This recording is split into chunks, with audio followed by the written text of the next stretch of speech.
साहब भूखे पेट जो देशभक्ति सिखा रहे हो, शब्दों के जाल में जिस तरीके से देश खोल जा रहे हो, तो मैं कहता हूँ कि तन की चाह मन को गुनहगार बना देती है, बाप के बाप को बीमार बना देती है। भूखे पेटों को देशभक्ति सिखाने वालों, भूख इंसान को गद्दार बना देती है, गद्दार बना देती है।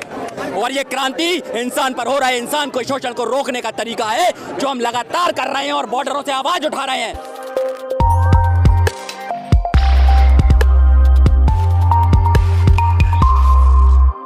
असल में जैसा मेरा नाम है दीपक, वैसे ही मैं काम करना चाहता हूं और अंधियारे में एक छोटा दीपक बनकर रोशनी की दिशा दिखाना चाहता हूं। तो मैं यहां पर विकलांगों के प्रदर्शन में आया था।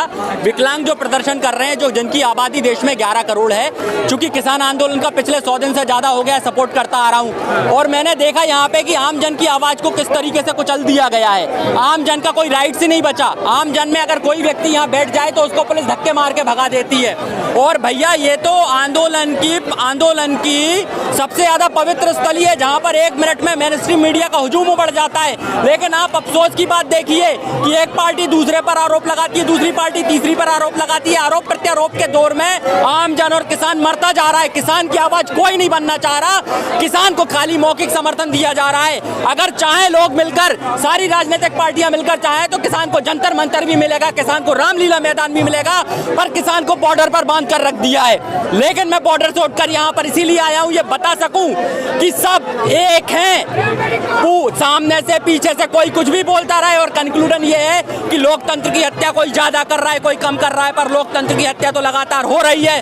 संविधान में we are the people of India, हम भारत के लोग, हर एक व्यक्ति में देश की ताकत चुनने की वो है। और लोग कह रहे हैं साहब हमारे लिए फलाने नेता ने ये किया, ढिमके नेता ने ये किया। क्या किया? हम टैक्स देते हैं, उससे राजकोष भरता है, राजकोष भरता है, उससे योजनाएं बनती हैं। उन योजनाओं का अगर क्रियान्वयन भी सरकार ढंग से नहीं कर पाती है तो सारी सरकारों पर लानत है। मेरे को सारी सरकारों पर लानत है। इस तरह से जंतर मंतर पे आम आदमी पार्टी, कांग्रेस पार्टी का ये आंदोलन चल रहा है, प्रोटेस्ट चल रहा है, तो किसान यहाँ तक क्यों नहीं आ रहा है? किसानों को क्यों बॉर्डर तक घेर दिया गया है? भाई इसलिए घेर दिया गया है किसानों को। किसानों की आवाज लगातार दबाई जा रही है ना।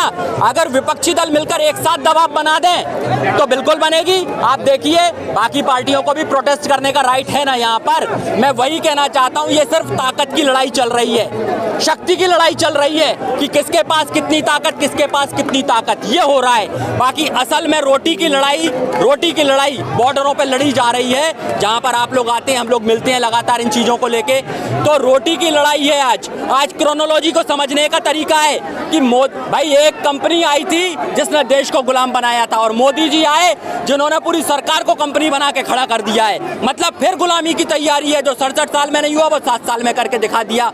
और क्रोनोलॉजी अगर समझेंगे आप तो आपको क्लियर होगी कि मोदी जी आए, उन्होंने तुरंत आके सबसे पहले नोटबंदी पर धावा बोला। क्यों बोला?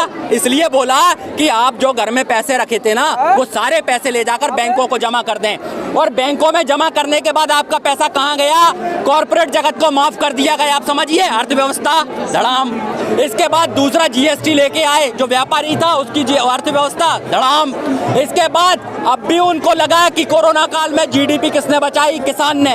उनने कहा आप कृषि बिल लाकर किसान को भी कर दो धड़ाम। तो मतलब कि मोदी जी बहुत अच्छे हैं इसलिए कि वो अर्थव्यवस्था तोड़ रहे हैं। मोदी जी बहुत अच्छे हैं क्योंकि वो लोकतंत्र की हत्या कर रहे हैं। मोदी जी बहुत अच्छे हैं क्योंकि चाइना अंदर आ जाता है। मोदी जी बहुत अच्छे हैं क्योंकि नवाज शरीफ के यहाँ जाके बिरयानी खा जाते हैं। इसलिए मोदी जी बहुत अच्छे हैं। तभी मैं कहता हूँ कि साहब भूखे पेट जो देशभक्ति सिखा रहे हो, शब्दों के जाल में जिस तरीके से देश खोल जा रहे हो, तो मैं कहता हूँ कि तन की चाह मन को गुनहगार बना देती है, बाप के बाप को बीमार बना देती है। भूखे पेटों को देशभक्ति सिखाने वालों, भूख इंसान को गद्दार बना देती है, गद्दार बना देती है।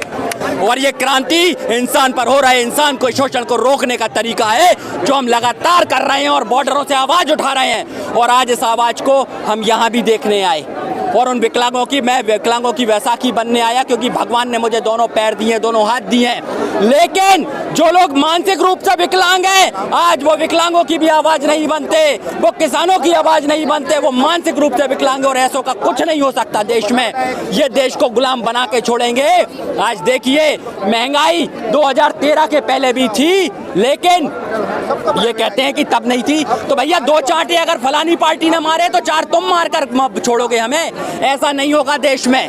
अगर जरूरत पड़ेगी जरूरत पड़ेगी तो देश में हथियारबंद क्रांति भी होगी, अगर सरकार मजबूर करेगी। और अगर हम बोली का जवाब गोली से भी देना जानते हैं। आप किसानों की आवाज उठा रहे हैं, किसानों को भाजपा कह रही है कि ये राजनीति कर रहे हैं, बंगाल में जाके विपक्ष को फायदा पहुंचाने के लिए। अच्छा ये बताइएगा, मैं आपका सवाल समझ गया, ये बताइए आप अभी राजनीति को क्या हम गुलदस्ते देकर स्वागत करें, क्या मैटन बिछाएं, क्या झंडे उठाएं क्या भाजपा के हम? साहब ऐसा है, राजनीति का जवाब राजनीति से ही होता है। कोई पत्थर मारेगा तो आप क्या उसमें फूल मारोगे, आप हथौड़ा मारोगे? तभी तो मैं कह रहा हूँ राजनीति का जवाब राजनीति से मिलेगा। अगर जरूरत पड़ेगी तो किसान भी राजनीति करेगा, और जरूरत पड़ेगी तो किसान भी पार्टी बनाएगा, और जरूरत पड़ेगी तो किसान भी चुनाव लड़ेगा। कहा जा रहा है कि भाजपा मोदी सरकार लोकतंत्र की हत्या कर रही है, ये जो प्रस्ताव आया है इस पर आपकी क्या राय है? देखिए, लोकतंत्र की हत्या तो वहीं हो जाती है जहां आमजन की आवाज दबा दी जाती है, और आमजन की आवाज तो हर सत्ताधारी दल दबा देता है। आमजन को कोई राइट नहीं है प्रोटेस्ट करने का। मैं फिर कह रहा हूं ना, मात्र विरोध भी नहीं कर सकता, अधिकार तो दूर की बात है साहब, अधिकार भी नहीं मिलते उसको। तो इसलिए कोई पार्टी ये नहीं कह सकती कि वो 100% शुद्ध है। आप यहाँ पर पूछ लीजिए, जाइए और पूछिए। आंदोलनों में कांग्रेस के लोग भी आए थे, हमने पूछा, यहाँ पर पूछिए कि एलजी ने कौन सी पावर छीनी है। मुझे कोई मतलब नहीं है इन बातों से, सब अपना अपना काम कर रहे हैं। बात इतनी है कि किसान के हक की आवाज अगर सारा विपक्षी दल मिलकर लगाएगा तो उसको जंतर मंतर भी मिलेगा, उसको रामलीला मैदान भी मिलेगा, जिसकी वो चाह कर रहा है, बार बार आवाज उठा रहा है। धन्यवाद।